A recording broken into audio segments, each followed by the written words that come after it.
Welcome to your 101 guide on how to do a kipping handstand push-up. So if you have been struggling with this skill and you're getting frustrated by it, keep watching. I'm going to run you through all of the strength pieces, drills, and progressions that I use with my athletes to get them from not being able to attempt this skill to be able to be doing beautiful buttery reps. So without further ado, let's get started on the related strength that we are going to need for this movement. It's so important with all of your gymnastics that you have the strength to back up the movement you're trying to do.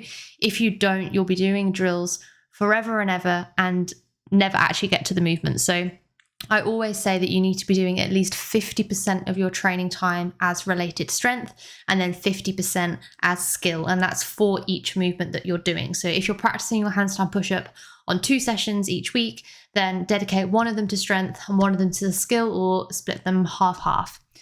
Now, with your handstand push-ups, the strength movements we really want to focus on is your scapular control. A lot of people don't realize this, but the strength that's around your scapula, so your shoulder blades, massively determine how good you are at this movement. So adding in that kind of strength will really help. The most obvious one is vertical pressing. So your handstand push-up takes you from here to here. So the stronger that we can get in that movement is going to help as well. And then with all gymnastics, your core control is huge. So we need to make sure that that is nice and solid so that when you're upside down and you don't really know where you are, you've got something strong in the center of your body keeping the movement together. So scapular strength drills. These are all fairly easy to do. These can be used as primers. My favorite one is probably a front rack hold. So grab the heaviest kettlebells that you can get up to a front rack position safely, tuck them underneath your chin and literally just hold there. If you're bored, you can go for a walk. That also works, whatever floats your boat. Now, scapular pull-ups. This is a really good one to determine if you have imbalances between your shoulders as well. You should be able to feel straight away when you're engaging through your scapulars and trying to create a gap here in your neck. So if you notice at the start of the movement, my ears are covered, my shoulders are up. At the end of the movement, I've created space. You'll be able to feel if you've got a difference between your left and right shoulder. And if you can't, just get someone to watch behind you and check. And if that is the case, you probably need to be doing some single arm work, which isn't covered in this video, but feel free to message me on Instagram and I can clarify this, just to make sure that we are ironing out any differences between left and right. Last one, nice and simple, and it is a scapular pull. So like with the pull-up, we were working engaging the scapulars up and down. This one, they're kind of rounding forwards and then rounding back in. So let the heavy band pull your scapulars forward and then pull back and engage. That's just a nice little one to add on. Vertical pressing. There are lots of different options here. I've just chosen a few of my favorites. So whenever you're doing strength movements, it's good to kind of pair heavy lifts where you can really move a lot of weight with accessories. If you just do one or the other, then you're missing part of what you could do. So this seated strict press is an example of a heavy lift where you can move a lot of weight. Other good examples would be jerks, anything where you can push a decent amount of weight above your head. Then you've got Z presses. Now I've got 2 options in here. This first one is a banded rep, which it's actually so much harder than it looks, although I do look like I'm struggling, so maybe that's right. The banded rep is good because it's going to help you to develop power within the movement. Oh, let me go back. So sit on the band and push up as fast as you can against it. If that isn't working for you, it nearly wasn't working for me, grab a pair of dumbbells and you can do this movement in this way. And this also allows you to lift a heavier weight with the dumbbells as well. Possibly one of my favorite ones for this movement is a pike push-up, and I'm showing 3 levels here because it is a challenging movement to get right. This first level I've just hit pause is with feet and hands on the floor, and you can make this easier again by putting an ab mat down where you're trying to touch the top of your head to the mat, keep your chin tucked in or neutral. And when you're pushing, think about pushing up first before you push backwards. That's an important cue. Once you've nailed that one, then we can put knees on the bench. Same thing. Top of the head is going between the hands. And then hardest one is toes. And again, same thing. Top of the head between the hands. Even the easiest version of that pike push-up is difficult. So don't worry if you find it hard. Like I said, you've got the mats there as a progression if you need. Okay, moving on to core strength. If you watched many of my videos, these will all be familiar to you, so I won't spend too long on each one. Hyrox should be in no matter what gymnastic skill you are doing. This is going to teach you to practice tension and connectiveness from the tip of your toe down to your foot, which is something that beginner athletes find really difficult to do. GHDs, you don't have to do the full rep, you can do a partial rep here, but this is a great way to develop a lot of deep core strength in your abdomen. Awesome exercise. And then finally, seal walks. Similar to a hollow rock, this exercise is brilliant because it teaches you to be connected down the entire length of your body, which is something that as adults is really tricky to do. And if you haven't had gymnastics training as a child, is even harder. So if you've got the ability to do this on a turf track and with some sliders, definitely put seal walks in on a weekly basis. Okay, so let's assume that you've spent half your training week doing strength and you fully understand that. Now let's talk about the specifics of the handstand push-ups. Now, just like a toe-to bar or a kipping pull-up, the handstand push-up has a hip kip, but it's very difficult to organize in your brain when you're upside down. So these next two drills are going to teach you exactly how to perform that movement when you're upright or flat, and hopefully that will then better translate to when you get upside down. So 2 stages. Lying completely flat and using the floor as a target is the easier version, and then moving this slightly inverted to the wall is the harder version. In both instances, you drive your knees into your chest first and towards your elbows, which is going to simulate the bottom of a kip. So as you're doing this, it's important to think about what the purpose is. So as the knees come in, think to yourself, this is the bottom of the kip, if you can picture that. And then as you explode out of that position, that is where you travel up the wall. So in this kip to wall, you can see that I drive my knees in to touch my elbows. I'll talk about that point soon. And then as I extend and I open my feet, I'm also pushing my hands up because that is in my brain connecting where I push into the floor. Now, I want you to look at my hips. They start on the floor and then they go up nice and high. And my heels, they drive in a rainbow action. These are all really key points that you need to practice within this kip. So hips are exploding up as high as you can physically get them. And your heels, they're not just going straight down to the floor. They're firstly going up and down. So they're creating an arch. If we put that onto the wall, again, same teaching points are really important here. We want knees driving in. I didn't put my elbows up, but knees driving into where the elbows would be.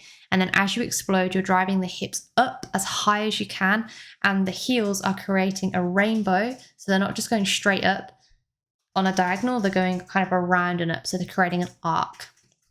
Both those things are key. Make sure you do heaps of those to get it into your body. Next thing is to now think about how this works when you're upside down. And before we even get there, you need to make sure that you are really competent at these 2 positions, which is the start and the end of the kip. First one is a handstand hold in an elevated position. This is very important, just like I spoke about at the start about your scapula being a very key component of your strength. When you're doing your handstands, let me hit play, you want to be pushing up. Did you see that? Through my shoulders, up, and holding that elevated position. And I don't let any athletes start kipping handstand push-up progressions until they can hold that position for 60 seconds, which, trust me, is way harder to do than you think. I think it took me 3 or 4 weeks when I first started to tick that progression off before I then moved on. So practice being strong through your scapula and pushing up and holding this solid handstand. Once you've got that, or at the same time as getting that, you can be practicing what the bottom position feels like. So pop your head on the floor, hands just in front, and kick yourself up to start with so your butt is touching the wall so you've got a bit of stability. From there, you can move yourself into the kip. And this is what I'm looking for in the position. Firstly, your butt's touching the wall. Secondly, your knees are down towards the elbow. The shin is vertical and the foot is flat. Okay, so all really key points that you need to practice. Bum against the wall, knees down towards the elbows with your legs apart, shins vertical, feet flat. And this is a really powerful position for you to kip out of. People who keep their feet there and try and kip from any of those positions, it's really, really difficult. You need to be here. And this feels really strange, so you have to also practice it. Okay, let's build rep 1. We've now got all of the prerequisites. Your body understands what the kip is. You've ticked off being in the top and the bottom of the rep. So now we need to link it all together. Building your first rep. First thing that's really important is we isolate the eccentric part. When you do your first real handstand push-ups, you'll kick up to the wall, you'll go down into the kip, and then you'll come up back into the handstand. So the first thing to make sure that you're competent is starting at the top and coming down onto your head. And we're going to turn this into a strength exercise by doing it as an eccentric rep, which means you're going to lower as slowly as you can. Definitely use an ab mat when you're doing this for the first time. Maybe use 2, then take 1 away and then get rid of it so you're coming all the way down to the floor. This is challenging to do, and athletes will often find that the last few inches they come down a bit quicker because they lose control. Don't take away a height raiser, so one of the mats, until you've got control to the mat.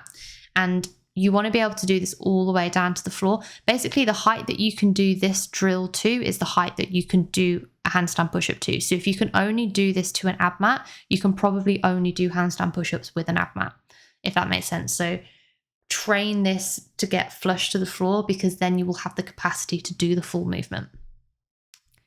Next up, once you're strong here and you're confident that you can take your weight through your arms, we're going to do a bottoms up rep. So this is going to start off in the kipping position that we've practiced on the previous slide. So starting off in the headstand, getting into that perfect position with knees down to the elbows, vertical shins, flat feet. And then from there, we're going to do the really aggressive kip up to the wall, which we practiced on the floor. And at the same time, you drive as hard as you can through your hands. I would advise doing this with a mat or 2 mats to start with to see how it feels. And then as you get competent, you can start taking it away. So my hips go up, legs open, knees come down to my elbows, feet are flat, and shins are vertical. Once I've done the rep, I'm not worried about coming back down in this way. I'm just going to kick back down. So we're isolating just the kip up. So this movement, just the way down. This movement, just the way up. And you need to be able to do both of these competently in isolation before you start putting them together. Okay, once you've got both of those, like I just said, we can now put them together. So we can kick up to the wall, come down into the position, go into your kip, and then explode up. I'd always start this with an ab mat or 2 ab mats before you take them away. So again, we're taking it away now. That one. So kick up, come down onto my head, feet, knees go down, kick back up. And then I've just shown a couple here. When you understand the movement, you don't have to be as methodical with putting your legs in the right position. My husband always gets good angles of me. Wow. However, when you're first learning it, think butt against the wall, knees to elbows, vertical shins, flat feet, then push. Alrighty guys, these are all athletes that are currently working through this cycle. So you can see all of them are using some kind of assistance through an ab mat, and all of them, like particularly Maddie over here, she's really thinking about where am I putting my knees, where am I putting my shins, where are my feet going.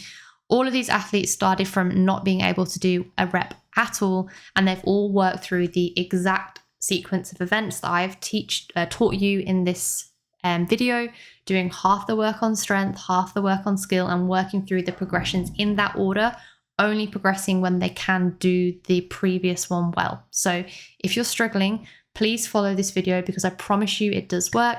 It might take a few weeks, and that's completely fine, but these progressions are going to take you towards the skill. You just have to be methodical in the way that you do them. All right, team, I hope this helped. If you need anything, as always, then you can message me on Instagram. My handle is coach_Briscoe, and I will look forward to speaking with you there.